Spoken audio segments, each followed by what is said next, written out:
You already know what time it is. Welcome back into the NFL with AJL. We are live on a Friday night, 7 p.m. Eastern time. You could have been anywhere else. Wherever you're watching the stream at, please drop us a like. Let's get to 100 likes on the stream tonight.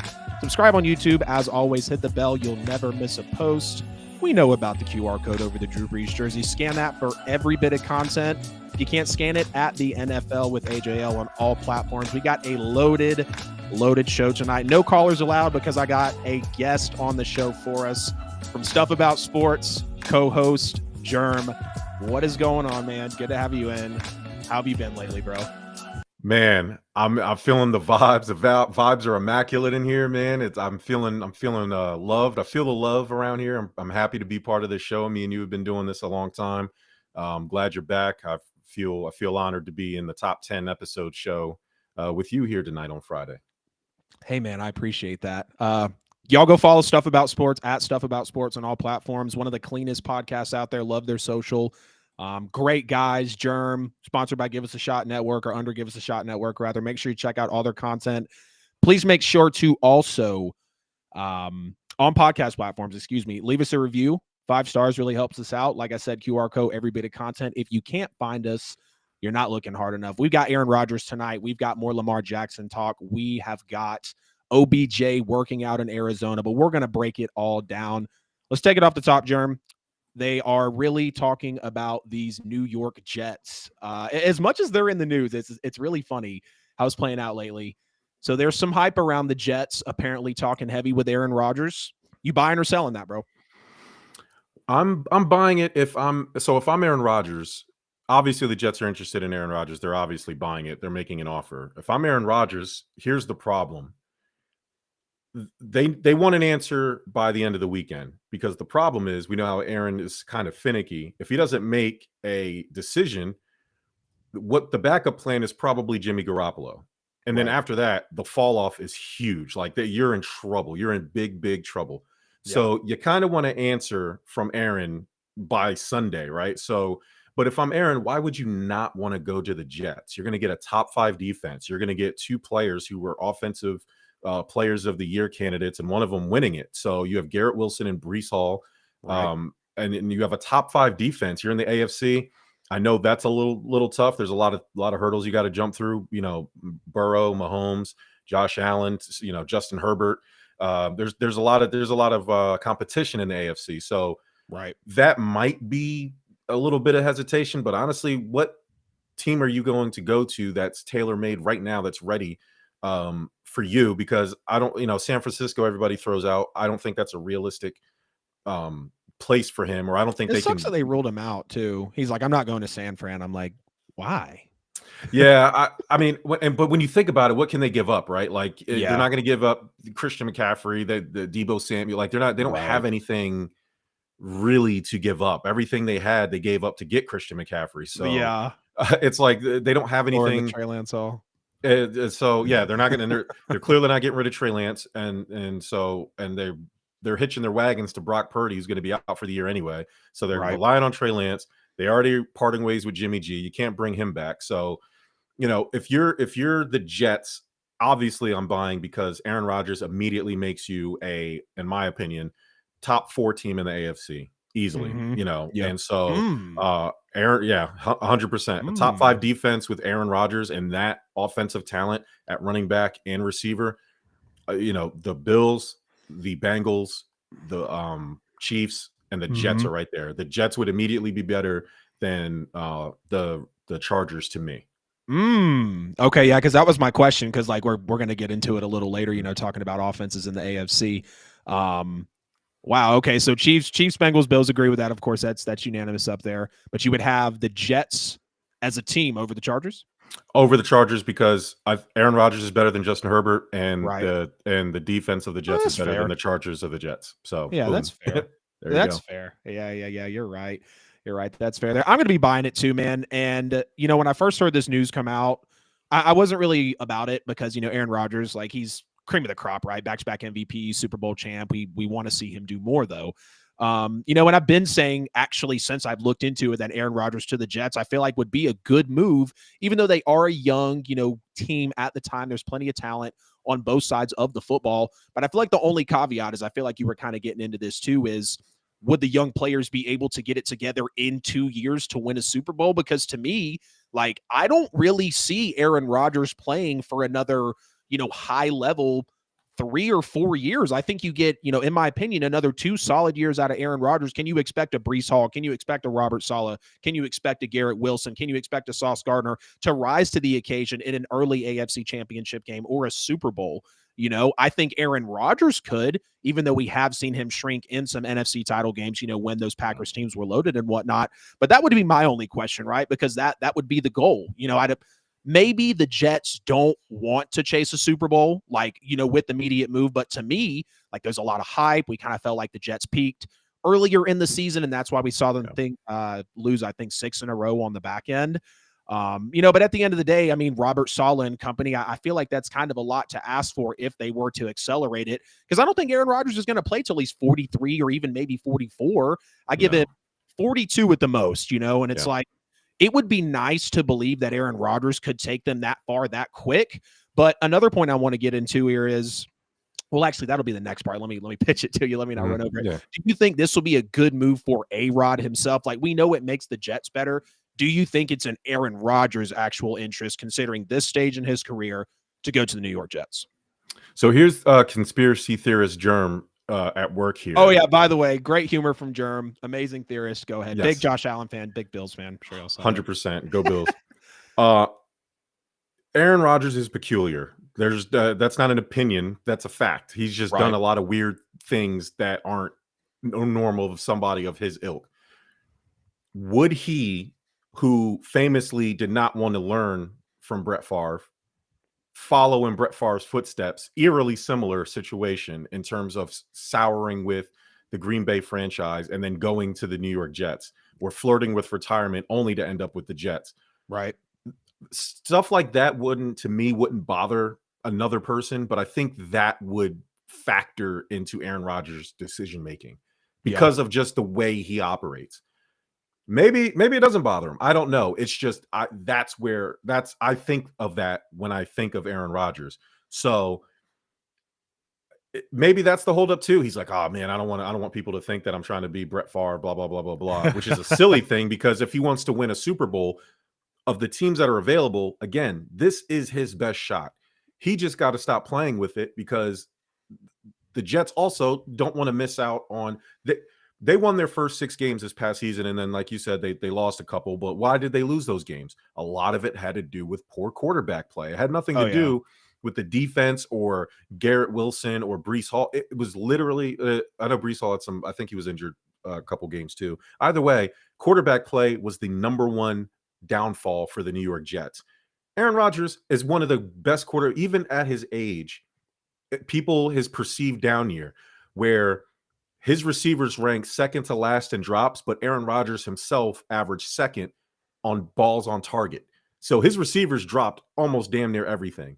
Right. So I don't want to sit there and say Aaron Rodgers just fell off. It looked bad on TV, but when you look at the context, Aaron Rodgers didn't fall off at all. So I have to imagine with better offensive talent around him at New York, it would give him his best chance to win right now, or at least the next 2 years, like you were saying, if he does. Because I agree with you. I think maybe you'll get 2 years of top 5 at best. Top, right. You wish, you hope, right, of top 5 caliber play. Because I think everybody would still put Aaron Rodgers, 4 to 6. Maybe in the NFL right now. I don't think you go much higher than 6 before you get to Aaron Rodgers' name, to me, in my opinion. 2, yeah, bro. Hey. A lot of people have been biting my head off about it, but I mean, I'm not going to say 1 year like he lost Devontae Adams. Right. It's just 1 year removed. You know what I mean, from the back-to-back MVPs. Like, just when you get down to talent, like, yes, maybe you're not trusting him, certain Super Bowl moment, throwing to this receiver, backline fade. Like, I'm not getting into all that, but like, if we're just talking about what quarterback are you taking going down the list, Mahomes 1, Rodgers 2, Burrow 3, and probably Allen 4, Mm-hmm. We're not going to get into all that, but yeah, I'm right there with you on that for sure. In terms of, being an actual good move for Aaron Rodgers himself, ironically, I feel like I'm leaning no. And we've seen him have a tough time at times meshing with his occasional young player or sometimes someone that he's unfamiliar with, let alone the core of a brand new team in his 16th full NFL season. I know some people are like, oh, he's played for 20 years. The first 3 years we know he, was chilling behind Brett Favre until he came about, either 2 or 3 years. I can't remember. But we know this Jets team is young and they have zero playoff experience as of right now. And he'd be hand in hand with a Breece Hall, with a Garrett Wilson. I'm not going to say as a total they don't have playoff experience because, of course, Robert Saleh got that job due to what he did with the Niners over an extended period of time. And they had some playoff success while he was the DC. But, just imagine he gets out there. Garrett Wilson's maybe dropping some passes. Breece Hall fumbles a time or two. Like you said, Aaron Rodgers is very peculiar, Jerm. Yeah. Last thing you need, I feel like, is he's not meshing with them, that he's getting attitudes and whatnot, shying away from people. And I think everyone sitting here listening, and even Jets fans, y'all let me know down in the comments and get in the chat as well. The Jets have worked very, very, very, very hard to get to this point. And it might feel like they're playing with house money, right? But at the end of the day, like, we know how, like, we don't personally know, but when players talk about locker room, respect, confidence, leaders that you look up to, Aaron Rodgers has those capabilities. But I feel like if those possible, attitudes, not meshing with these younger players comes about, I don't think the Jets rather want to risk that. And realistically, does Aaron Rodgers want to put up with that at 39 years old? We don't know. Obviously we're kind of speculating here, but based off what we've seen in the past with Aaron Rodgers, like, oh, I want a Randall Cobb, like, really, because you played with him in the past, but he's not a top player that was producing, at times like a Christian Watson, like a Romeo Doubs. So I feel like it could get into a sticky situation. Before we move out of the topic though, man, where do you see him actually going, whether it's fits or where do you think Aaron Rodgers is going to land? I believe in the smoke, where there's smoke, there's fire theory. And there's a lot of smoke around the New York Jets. I do think ultimately that's the place he ends up. Now, obviously there could be, we didn't obviously, like today, the news, we're not going to get into it today, but the Panthers out of nowhere trading for, to get the number 1 pick. Yeah, bro. But, that was not talked about. So yes, maybe there's a team out there for Aaron Rodgers that nobody has mentioned that all of a sudden just decided, you know what, we're going to go for it. Is that team the Raiders? Is that team the Tampa Bay Buccaneers? Whoever. I don't know. It just, the one thing I am very sure of is that he's not going back to Green Bay. There's too much. I think the people in Green Bay are over it. I think the front office is over it. I think they're ready to move on to Jordan Love. They all that cash that they had for Aaron Rodgers, that patience ran out last year when he kind of pulled the same stuff, and then the fact that he just did it again this year, to me, solidified the fact that they're not willing to do it again. Right. The only thing I'll say about that is they really don't have a choice if Aaron Rodgers decides he wants that $58 million. So now it's just a matter of, what is Aaron Rodgers' value? Does he value winning at the tail end of his career, or does he just want to get as much cash as possible? Right. That'll tell you exactly who Aaron Rodgers is as a competitor and as a person if he chooses to stay with Green Bay. He's clearly not staying to win. It's $58 million. I'm not going to blame him for that. It's just that's the bed you made, man, and that's where we are with it. I don't think winning another Super Bowl actually helps Aaron Rodgers' legacy. I think he has severely underperformed his talent over the course of his career. He should probably be up there with Brady in terms of, I've said it on my show on Stuff About Sports many, many times.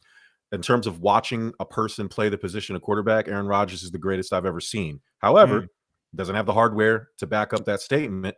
And winning one more Super Bowl isn't going to change the fact that, in my eyes, he's underachieved. So he probably should have 4 or 5 Super Bowls. So getting 2 isn't really going to change my opinion of him. His story doesn't, his legacy is pretty much set where it is. So whether he wins another Super Bowl or not, he's still going to be, to me, an underachiever. So he may think that as well. And he may just say, you know what, I can go to New York for a year or 2, not win anything, or I can retire with the team that drafted me, greatest Packer ever, possibly, who knows, and ride off into the sunset with $58 million. Yeah, that's a lot to unpack, but that's deep for sure. So you say, and I agree, Aaron Rodgers has underachieved in his career, whether we want to blame defenses or whatever the hell it is. But like you said it word for word, he one of the greatest of all time. He should have 4 or 5. So if he did get another Super Bowl, and let's say he wins Super Bowl MVP there, why wouldn't that move him on your legacy scale? And there's no right or wrong answer. I'm just genuinely curious. Because to me, he's already a top. Oh, I'm going to paint myself in a corner because I'm going to have to do the math. He's top 10 somewhere, and he's not going to jump. Fair. He's not going to jump any significant hurdles.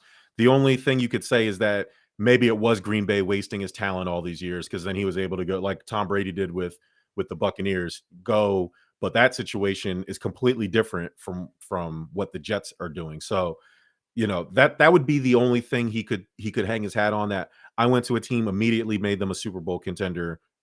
Green Bay was wasting our time this whole time, not me. Maybe he wants those bragging rights. I don't know. But again, because of his talent, he has top 5 all-time talent. It's just, without the hardware, it's hard to put him above some guys who have at least 2 rings. Yeah. And so winning another one, again, to me, doesn't really move the needle all that much for him. Heard that.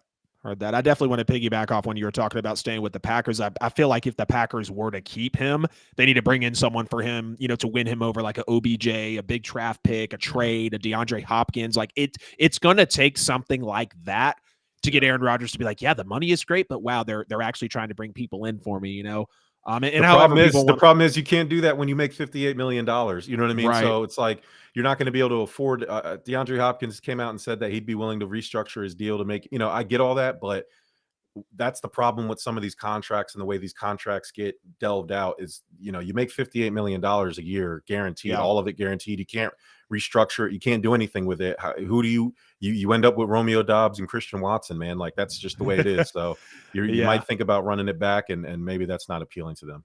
Yeah. I don't know if he's ruled this out, and I've kind of seen some people say it, but my personal favorite, man, would really be Miami. I mean, you got Tyreek Hill, you got Jalen Waddle, you got a budding offense over there. I think you get Aaron Rodgers in a nice city. He's clearly single. He's chilling, like, by the beach. Who wouldn't want to play in Miami, right? Considering where it's at and just what's on the team. And then I know he ruled out the Niners, which really, really sucks. But I mean, we're going to talk about some quarterbacks as we get through here. And it's like the Niners, the Dolphins, like, and I know everyone wants to really prop Tua up. And like, I loved Tua coming out of college. I loved it when Tua got drafted, but he hasn't proved it yet. And now the concussions are clearly something to worry about. And then I'm not even going to go for the Raiders. Like, he needs a defense. We saw Derek Carr didn't even get a top 20 defense in his decade, essentially, in the Raiders franchise. So why would it, anything be different for Aaron Rodgers? Now there's weapons over there, of course, like Devontae Adams, Darren Waller, Josh Jacobs, but the defense would just, I feel like that's kind of something that, we've hung over Aaron Rodgers' head. I've mentioned it. You mentioned it as well. But all right, let's go ahead and get into talking about another quarterback that I feel like this topic was a little interesting.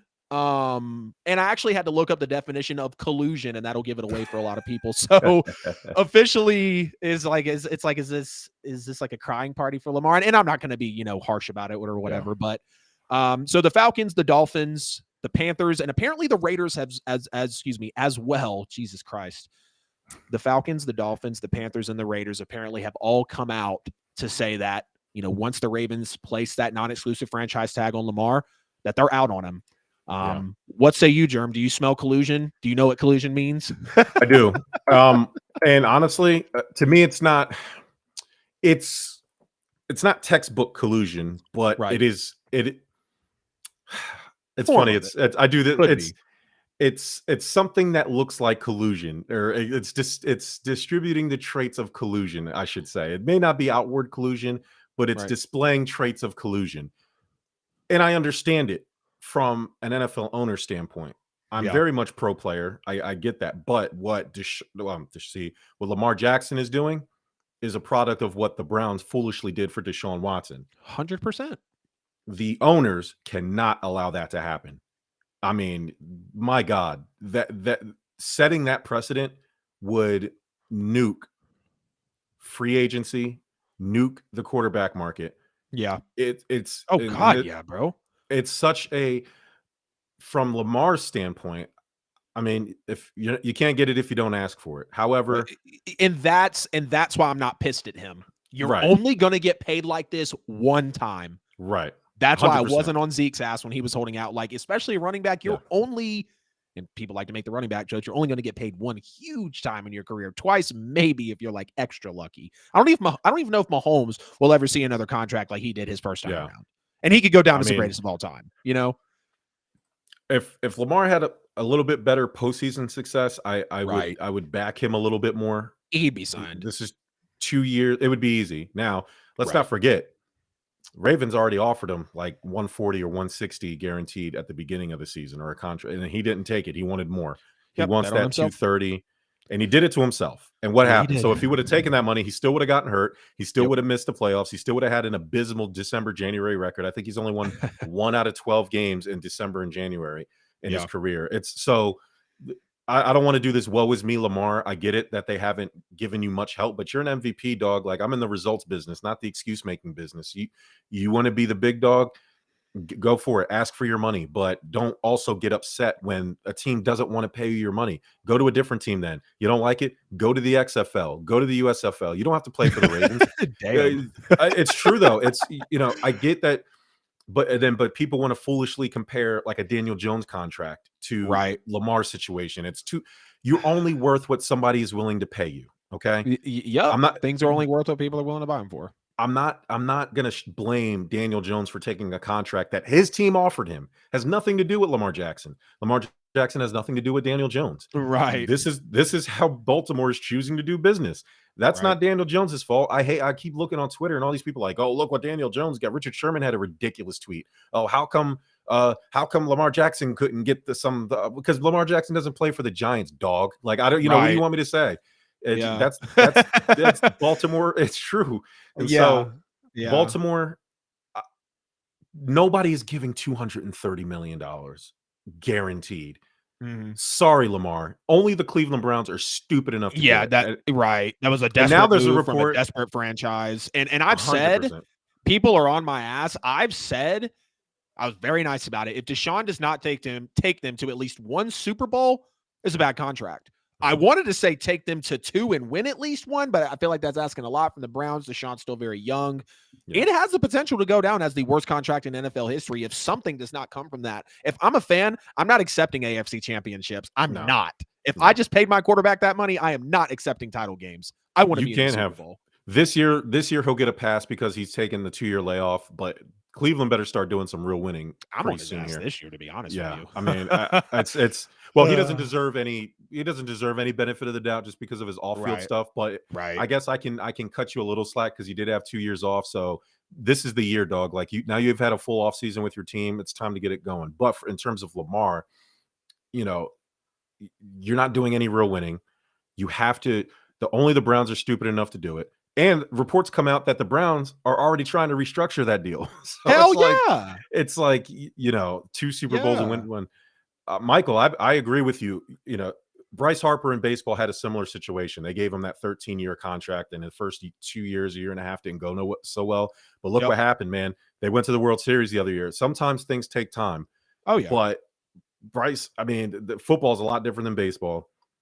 You don't want to set that precedent that these players, these quarterbacks, who, one, can get in trouble off the field, two, have injury concerns, especially near the postseason, are taking $200 million plus guaranteed money to do what? Right. So you have to understand it from an owner's perspective. I feel like both can happen. I feel like it's a smart business move, and then I also feel bad for Lamar, as I feel like you don't have to choose sides here. Yeah. For anyone that doesn't know what collusion is people are basically saying that teams and GMs are conspiring together to not have Lamar get a bigger or more guaranteed bag than Deshaun Watson did, $230 million. Absolutely stupid. Like Lamar, said that he's wanted. And if people are kind of wondering, has this ever happened in the league? People might not agree, but basically what happened with Kaepernick, how he never essentially got a shot again because of his times taking the knee. And I'm not here to get political, but it's just kind of an example I feel like we can all relate to, right? When people are like, collusion, I agree it's a business move. Like, you do at some point have to set a standard in the league. When stuff is essentially getting out of hand, that's why suspensions happen. That's why discipline happens. That's why fines happen. And this isn't one of those things. And you know what? Also, at one point I was like, is it kind of like like I said at the beginning, kind of like a crying fest for Lamar? I don't think so.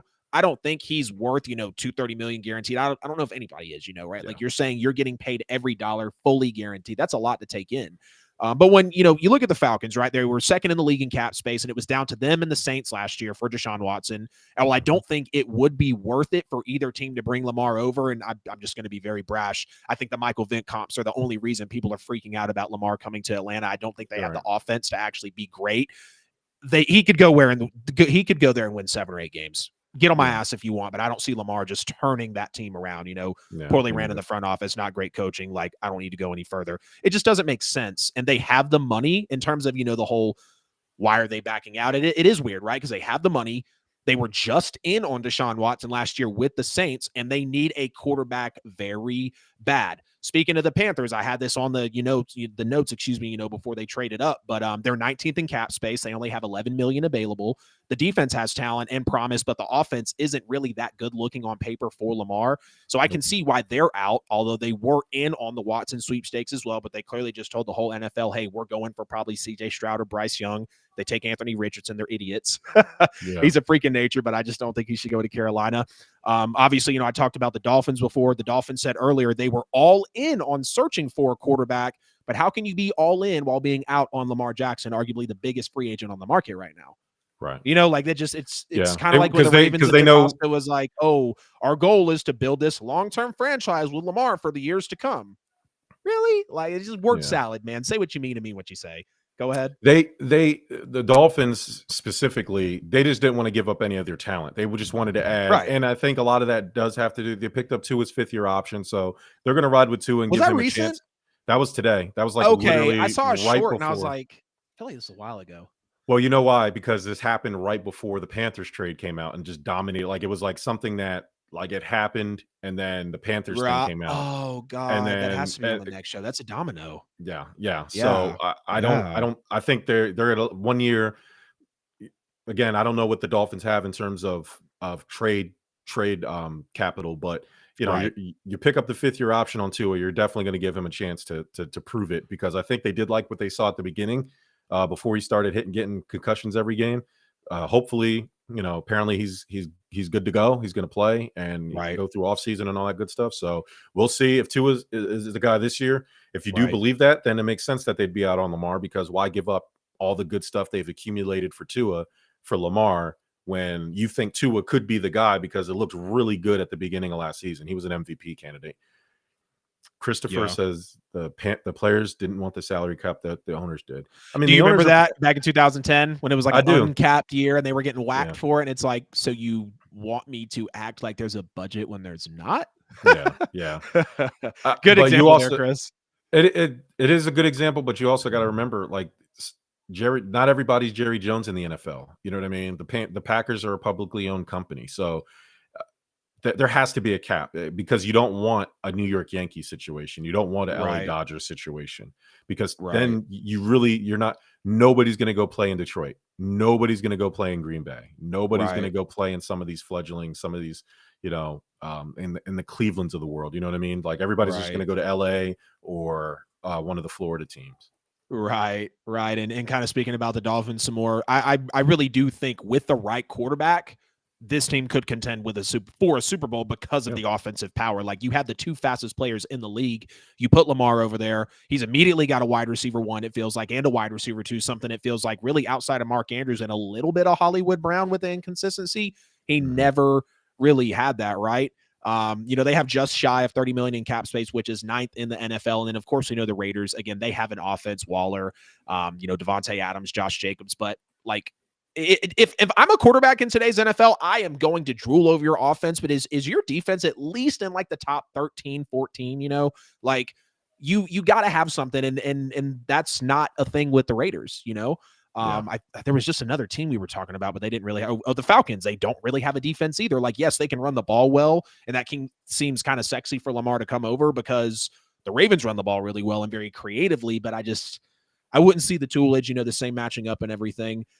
So, not the Falcons. There's no defense with the Raiders. There's no offense with the Panthers. And then the Dolphins would have been the best without question, but now they just picked up Tua's 5th year. option. Going to go ahead and head into this first sponsor break of the show. Ladies and gentlemen, appreciate y'all so much for tuning in to episode 10 of the NFL with AJL. I'm here with Jerm, host of Stuff About Sports at Stuff About Sports on all social media platforms. They put on a great show over there. We are sponsored by Buy and Sell with AJL for all your worldwide professional real estate needs. Make sure to hit up the handle that's in the lower third. I need to catch my breath and slow down a little bit. But yeah, if you want to buy a home, if you want to sell a home, if you're looking to potentially get a little creative with your retirement, get some passive income off a rental property, make sure to hit them up. They got a newsletter they send out every month, and they'll also drop a market report for your specific house. All you need to do is drop your email, hit them up on social media, leave it in the comments. They'll definitely make sure to get that over to you. Wherever you're watching, please like the stream. Subscribe on YouTube, hit the bell. You never miss a post. Of course, you see the QR code in this corner of the screen as well. Scan that. Every bit of podcast and social media content. Get at me on social. I love engaging with you guys in the comments. DM me. Even if you're going to be mean, I'm here for it because at the end of the day, you're helping my content, and I'm going to help you be more positive in 2023 at the NFL with AJL on all social platforms. If you cannot find me, you're just not looking hard enough. All right. I think that was pretty clean. I think that was pretty clear. That's probably the best one I've done. I'm glad that I was able to show off the lungs for you there. All right, so this one was interesting too. We've got Odell Beckham Jr. set to work out in Arizona for multiple NFL teams. He's coming off a second ACL tear, Jerm, in the Rams Super Bowl win. A lot of people said that he was potentially going to be Super Bowl MVP. I'm not going to really push back on that, and that's not the topic of conversation. But do you really think OBJ can still play in today's NFL, having now torn the same knee twice? Yeah, because we're not saying that he can go and be a number one receiver. I think he needs to go to a team that does need a receiver, but where he can, the expectations aren't super duper high for him. You know, coming off of two ACL injuries, especially on the same leg, is really tough. However, OBJ is one of the top athletes in the world, especially in the NFL. So I'm not going to say never.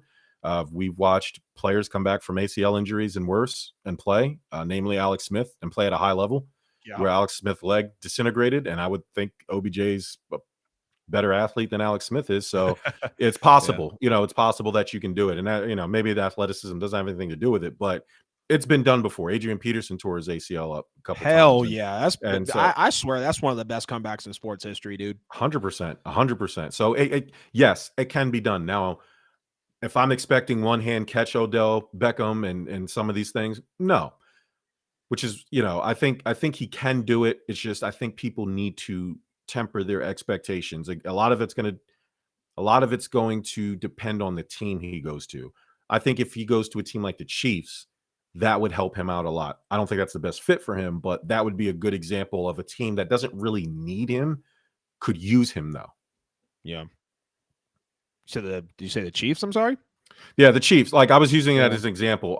To me personally, if it was me, I would take a 1-year deal or maybe a 2-year deal with a 1-year option and go back and play for the Giants. That's if I'm him, that's what I would do. Go to a place that's familiar.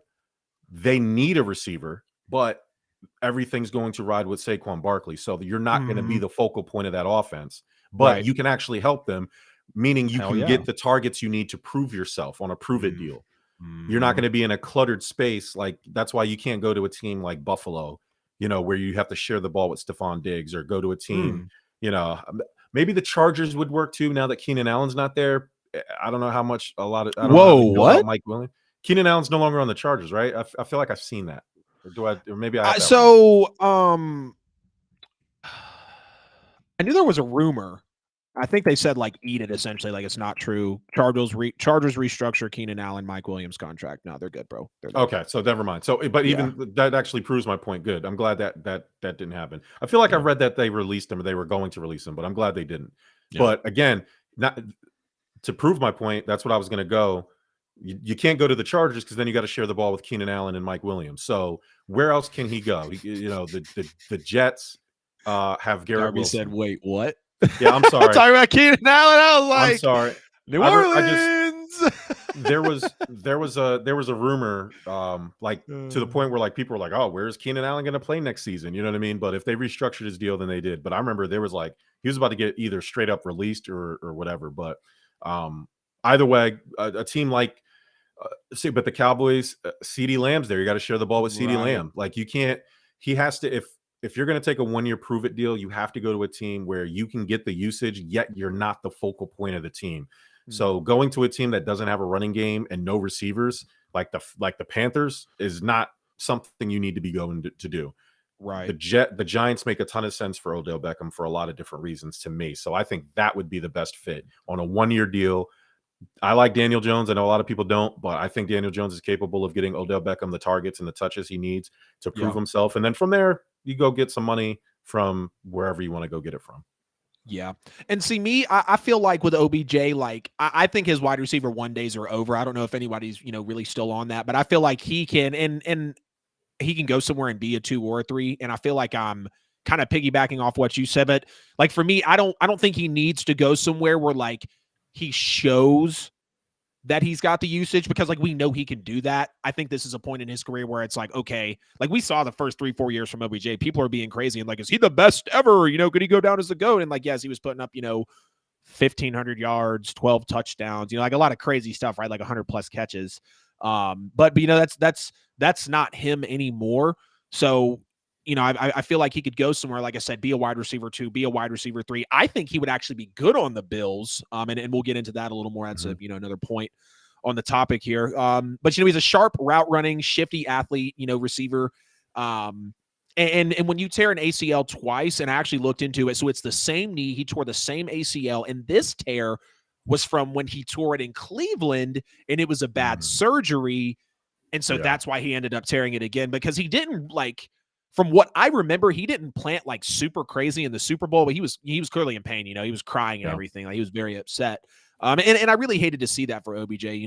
But I think he could go to a team that, like, yes, they could be a contender, but even if they weren't a contender, like he would be very valuable, in some places. So let's get into the question of where can you see him playing? I won't lie, I've got like close to 10 teams. I'll try to keep it easy, but for you, I feel like really like again, a 2, a 3 potentially, but let me know. And I'm tired of saying like so much. Let me know what you think about OBJ's playing place. So I have 3 teams that I wrote down that I think would be a realistic good fit for him. I have number 1, the New York Giants.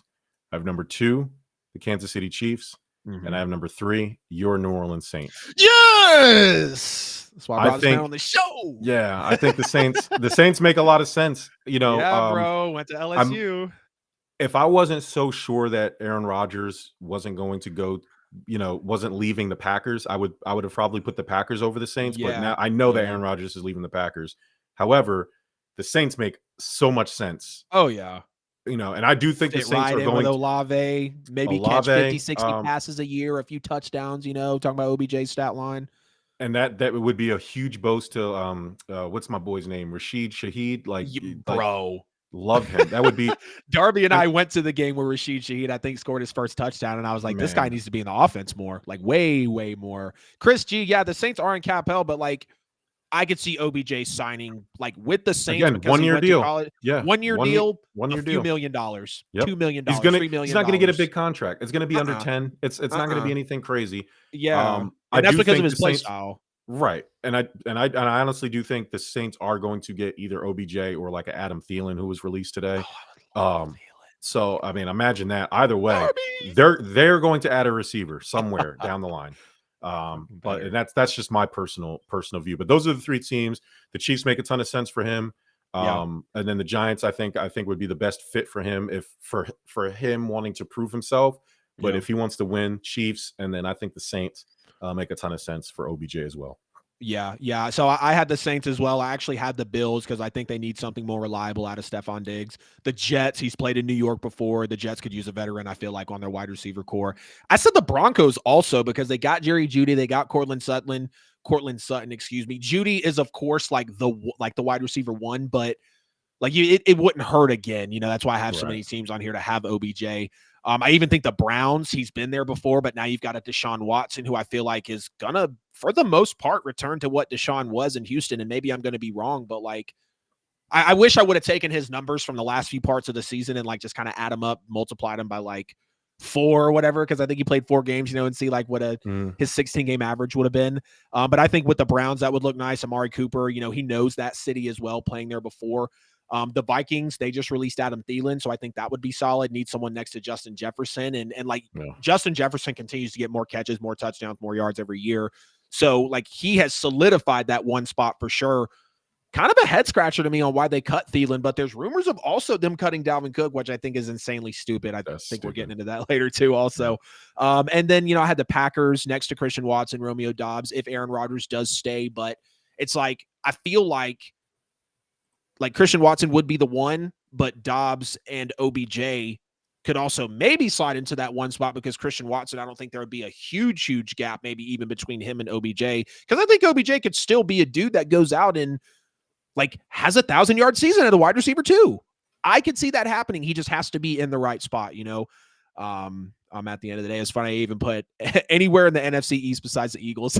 I actually had that funny on here, but I wasn't gonna drag it out. But yeah, guys, get in the chat. Let us know what you think. We were pretty shocked. OBJ is set to work out in Arizona, and now teams are going to be watching him, and I think we'll see OBJ go somewhere soon. Free agency unfolds on Tuesday, I think is the date, so that's really exciting. Michael Darby says we're in cap hell, yes, but we can just keep ourselves in hell longer by restructuring and bringing him in. Yeah, that's funny.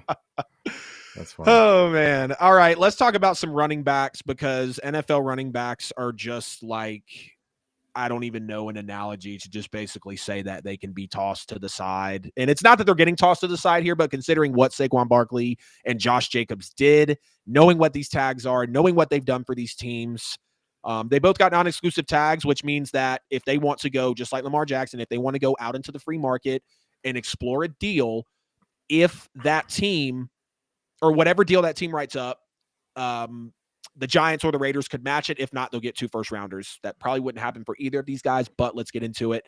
Saquon Barkley will make just over $10 million on the non-exclusive tag. Jerm, was this the right move for the New York Giants? Yeah, absolutely. The quarterback is the most important position in football, and I believe in the Bill Parcells theory that you don't pay skill players, period. I don't care how good Saquon is. Only one running back has led, and we'll get into this with Josh Jacobs, but running backs don't lead teams to Super Bowls. The last time that's happened was Terrell Davis. That was 13 years ago, or more than 13 years ago by now. Jesus. But yeah, that you don't pay skill players. Sorry, Saquon. And like I said, you just got back. You were on your way out of New York recently. You had a comeback year. Good for you. Hell yeah. Yeah, no. The Giants did the right thing. You shore up the quarterback. You can franchise Saquon. You get a year out of him, and then reassess from there. But I don't believe in paying skill players. I don't care how good you are. Don't believe in paying skill players. Don't care how good you are. Damn. Hey, that's why I like you though, bro. You're right. Look what happened with the Cowboys. They paid their skill players before their quarterback, and now look at them. Yeah. I remember they had, before they even signed Dak, they had like 4 or 5 positions in the league that were paid in top 3 to 5 salaries, and they were clearly not top 3 to 5 of those positions. So yeah, and then they ended up trading one of them away to the Cleveland Browns while they were paying him. So it's like, yeah, who again? Amari Cooper. Oh, duh. Yeah. Did he go for like a 6th rounder? Yeah, it's ridiculous. Was so disrespectful, bro. But hey, he didn't care. They were paying him like $20-something million. So like whatever, yeah. You know what I mean? So yeah, you don't pay skill players.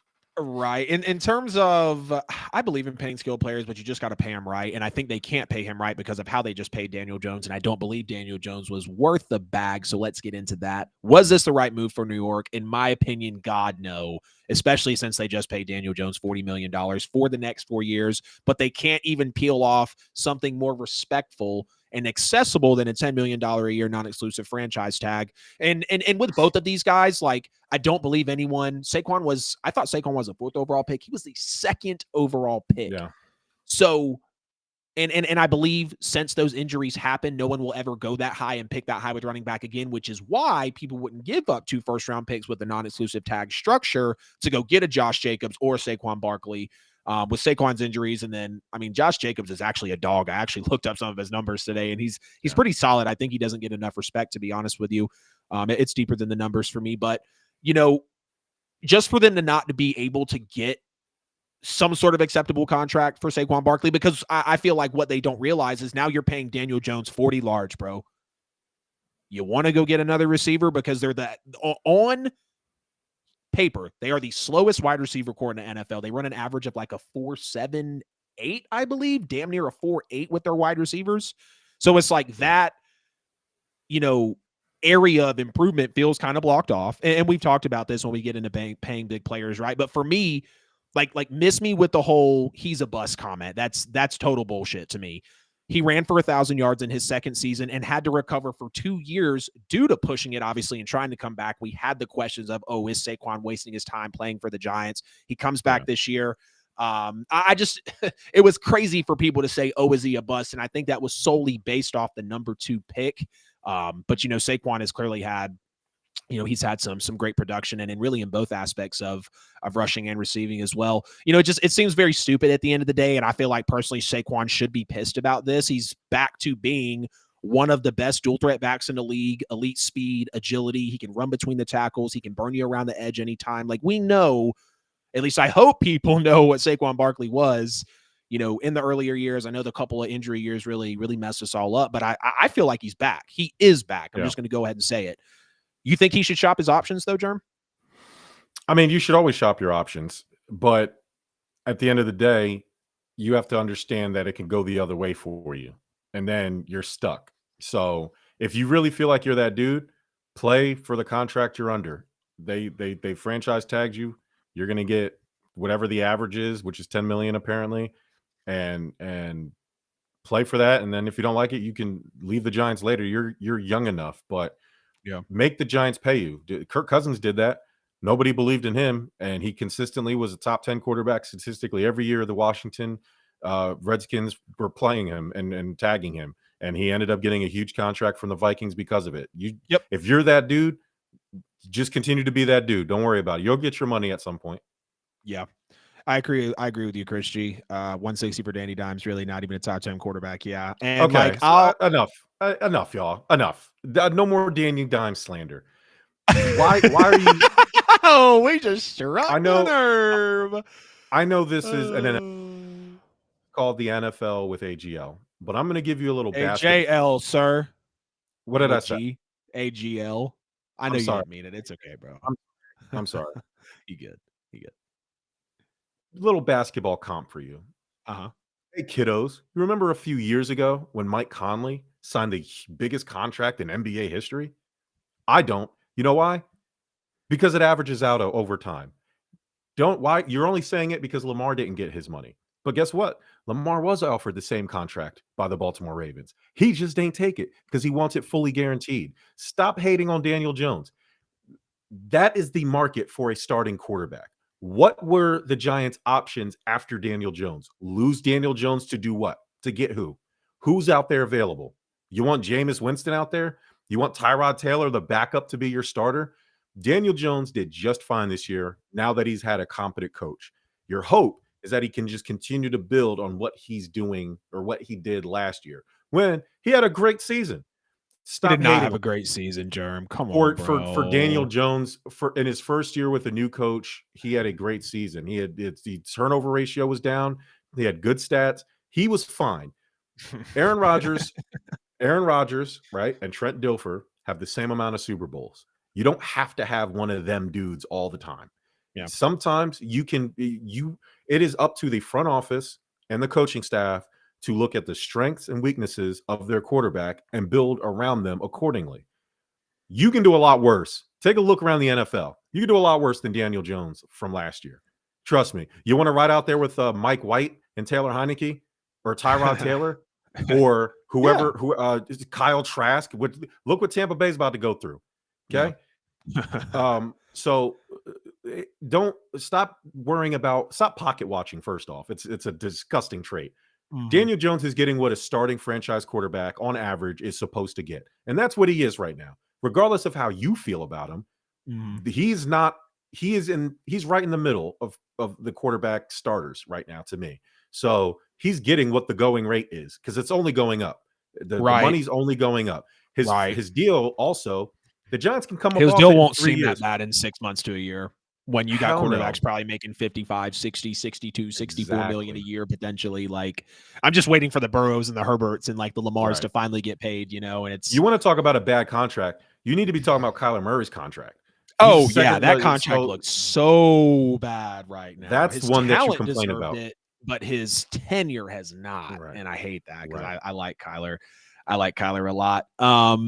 No, good. I might have to clip that one for social, man. You really stood on the pedestal, for Danny Dimes. And my thing with him, and like I know he's had, like if you combine all the stats, because he only passed for like I think 2,500 yards. Hold on, I have it somewhere right here. But their offense was. They weren't asking him to pass a lot, right? It was the Saquon Barkley train. So you don't want to penalize him for that. He did what they asked him to do, and he did it well. He did it well enough.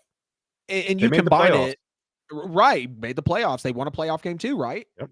Yeah. So I get where you're getting at. I'm definitely coming around. You combine the rushing yards and the passing yards, you came out to 3,913, and then he had 7 yards on the ground, 7 touchdowns on the ground, so that comes out to 3,900 yards and 22 touchdowns. First year under Brian Daboll, considering what Daniel Jones was. Yeah, now that I look more into it, and now that you kind of gave that speech on it, I can see where you're getting at for sure. And realistically, and like I didn't want to freak out about the Derek Carr contract. I'm not. Like it's not a matter of freaking out. It's just the norm right now is 40 for these guys, but realistically, like 40 is eventually going to be 50 and 55. It's just like real estate. Like the price goes up. It's just like assets. The price go up. Like you reap the benefits. So I see what you're getting at for sure. Now, but in terms, go ahead. Well, before we get off that, I just want to also say Daniel Jones is only scheduled to make $9.5 million next year, and then it jumps up to 35.5.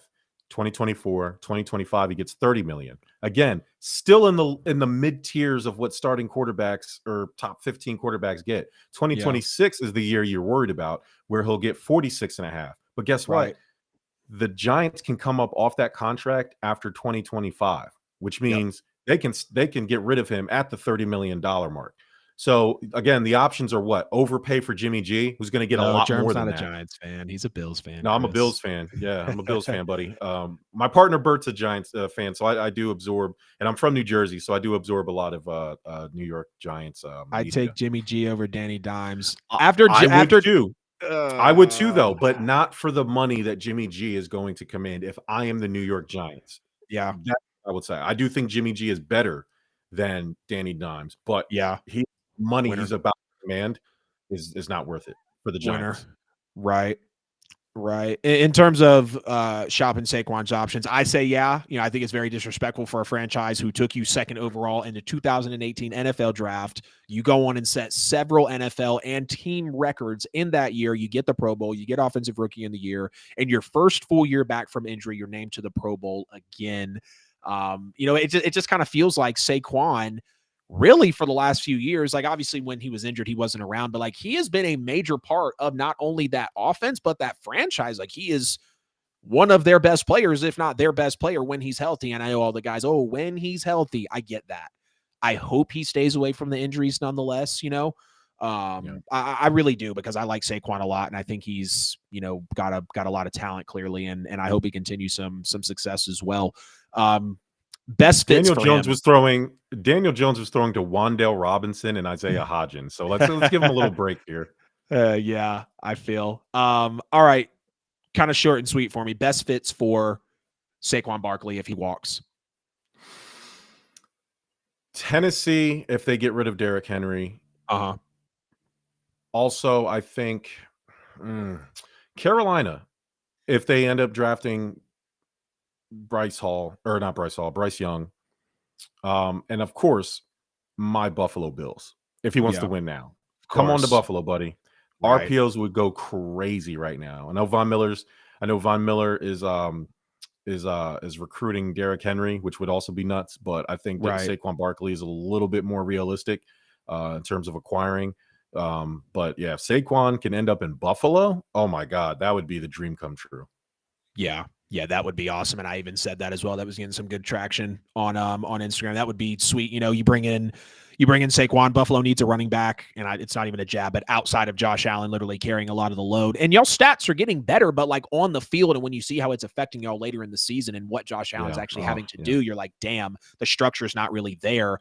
You know, and I feel like bringing over a Saquon, it's like boom, big move, splash, like this is going to be enforced. You know, like Sean Payton to the Broncos, like we are fixing shit right now. Saquon to the Bills, like we are fixing our running game right now. I'd also say the Vikings as well. They, like I said, rumors of them moving on from Dalvin Cook, which is absolutely stupid to me. Dalvin Cook is fourth in rushing yards total since he entered the league in 2017.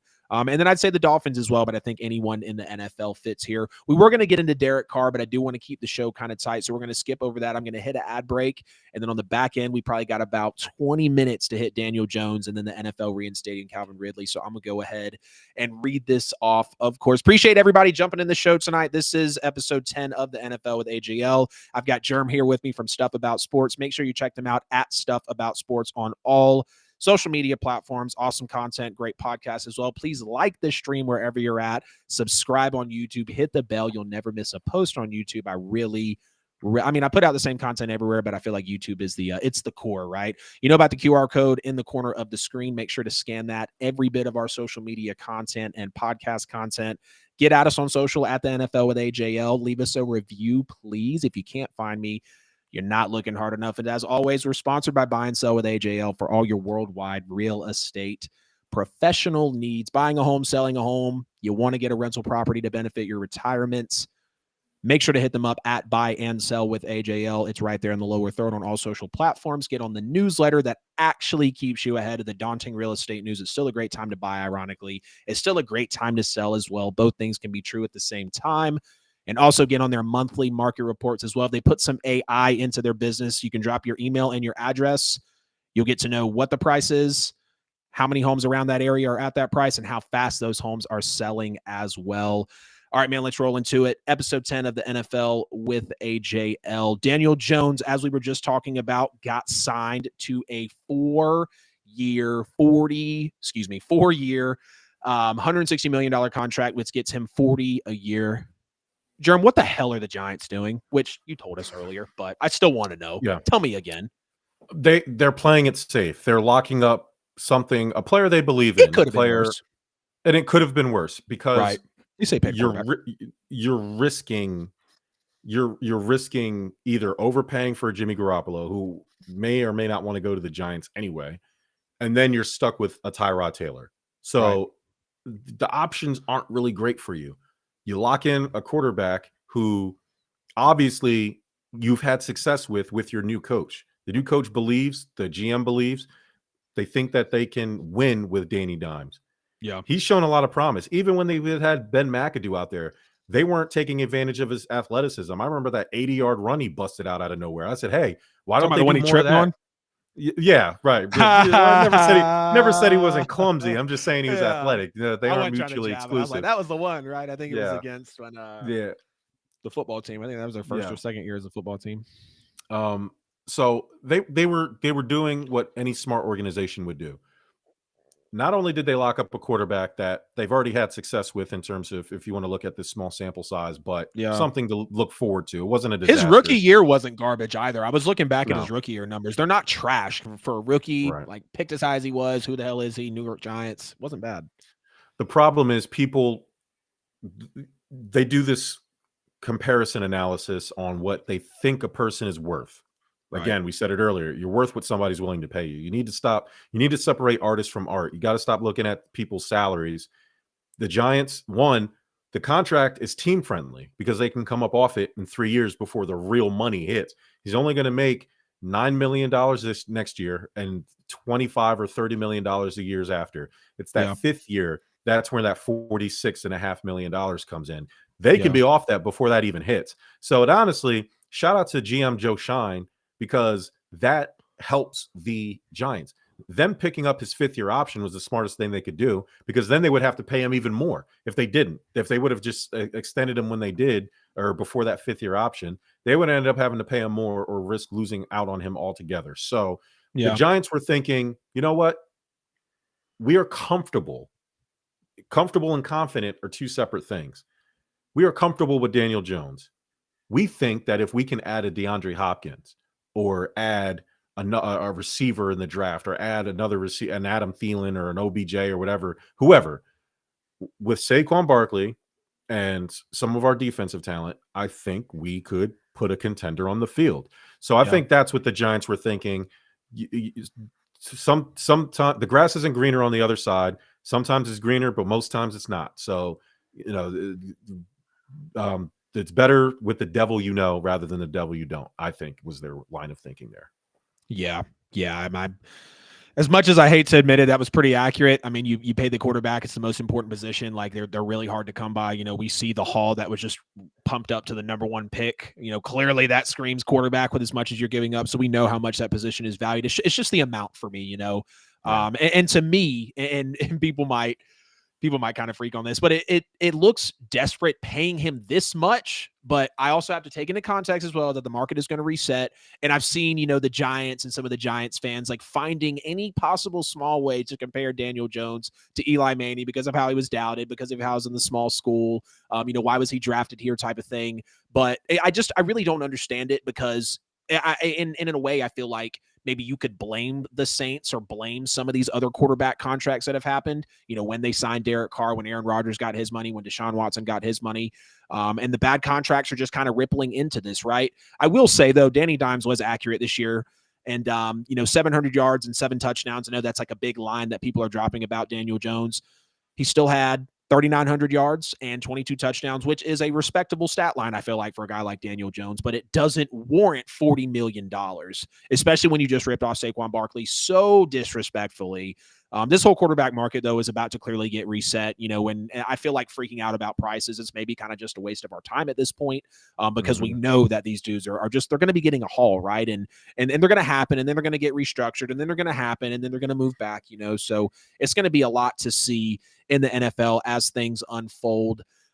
Real quick though, Jerm, what are your expectations? Like, give me a rough stat line, maybe a win total, small playoff depth on, the Giants and Daniel Jones this year, now that he's got such a handsome payday.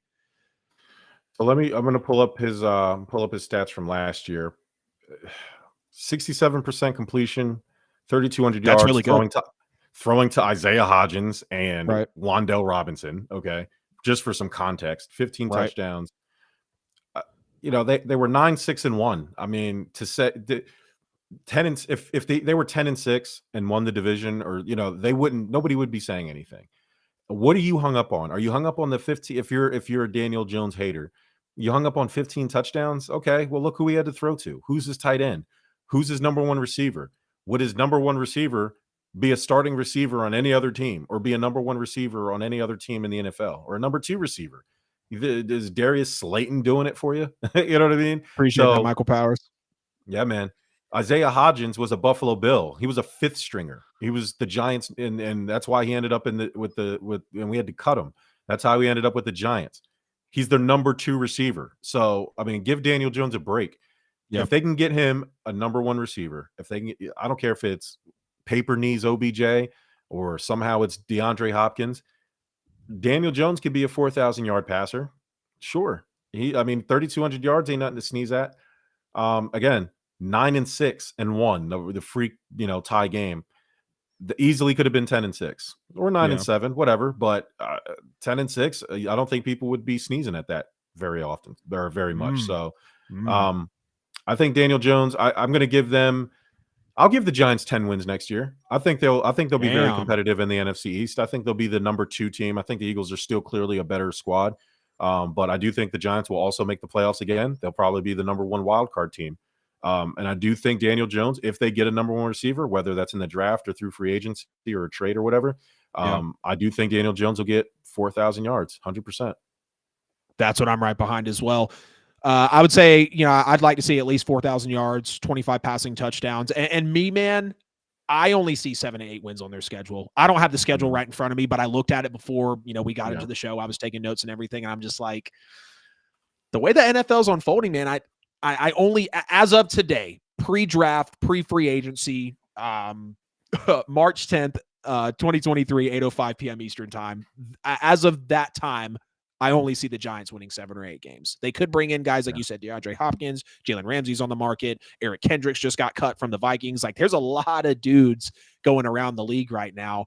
But like I said, I'd like to see about 4,000 yards, 25 passing touchdowns. I only see 7 to 8 wins, but if he does better than that, if he gets at least the stat line, I'm happy about it. It's not that I'm a Giants fan. We're just clearly debating it here. But what is it about? If he does, you're distinguishing passing touchdowns from other, like Josh Allen has a lot of rushing touchdowns. That doesn't make him any less of a quarterback. Daniel Jones had 22 total touchdowns on the season with only 5 interceptions. Everybody keeps talking about how many touchdowns. That is impressive. I will say those 5 picks was very, very impressive. I know it's only 15 touchdowns, 3,200 yards, but you can't argue with 5 picks. Some people would be like, "Oh, well, he only put the ball in the air this many times." Well, but so what? 22 total touchdowns is right on par with your 25 passes. Like that's his game, right? Yeah. Same with Josh Allen.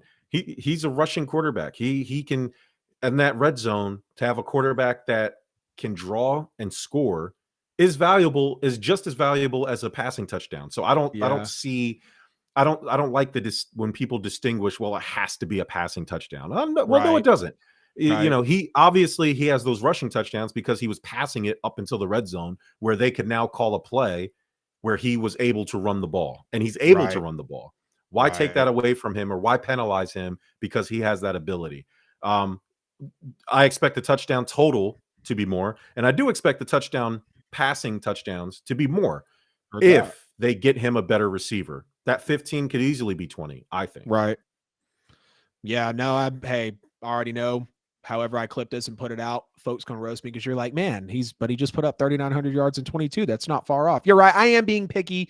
I do have to understand that, like, a lot of guys I like Jalen Hurts, Joe Burrow, hopefully Kyler gets his head on right. Like, those guys move around a lot, put a lot of numbers, Lamar Jackson as well, put numbers on the ground, rushing touchdowns. It's still 6 points. It's still going to help your team out at the end of the day. So appreciate you standing up for Daniel Jones, bro. I'm not even I didn't think the Daniel Jones part of for real, the Daniel Jones part of the show had a lot of facts packed into it, man. I think we'll be able to get some good clicks on that. I am going to cut it there though, because I don't want to run over. I do have a dinner to catch, but nonetheless, man, I appreciate you coming on. We're going to hit an outro and everything, of course. I'm going to save Calvin Ridley being reinstated for next time. But Jerm, before we get out of here, quickly plug yourself. Where can they find you? What are you about, bro? So listen, I am just a small part of the Give Us a Shot network. You can catch us on www.giveusashot.network. We have a whole buffet of different types of podcasts, not just sports, but we do all types of podcasts. We're a podcast network for the people, by the people. Again, that's www.giveusashot.network. I am the host of Stuff About Sports, and you can find us at Stuff About Sports on Instagram, and Give Us a Shot Network on TikTok, all the social media platforms, just hashtag Give Us a Shot Network. And Google will spit out all the links that you can use to click and find our content. Heck yeah, bro. Super appreciate you hopping in. Ladies and gentlemen, that was episode 10 of the NFL with AJL. We talked about Lamar Jackson's collusion, or was it? We talked about OBJ working out. Run the tape back if you missed any part of the show. Please like the stream before we get out of here. Subscribe on YouTube. Hit the QR code for every bit of content at the NFL with AJL on all social platforms. I sound like you there, Jerm. You butchered my handle. No, you're good, man. You're good. Again, that was episode 10. Leave us a review on all podcast platforms. We'll be back Tuesday night, 7 p.m. Eastern time. Jerm will be on the show more than just this time here. We're looking to have a guest next week as well. This is the NFL with AJL, episode 10, signing out.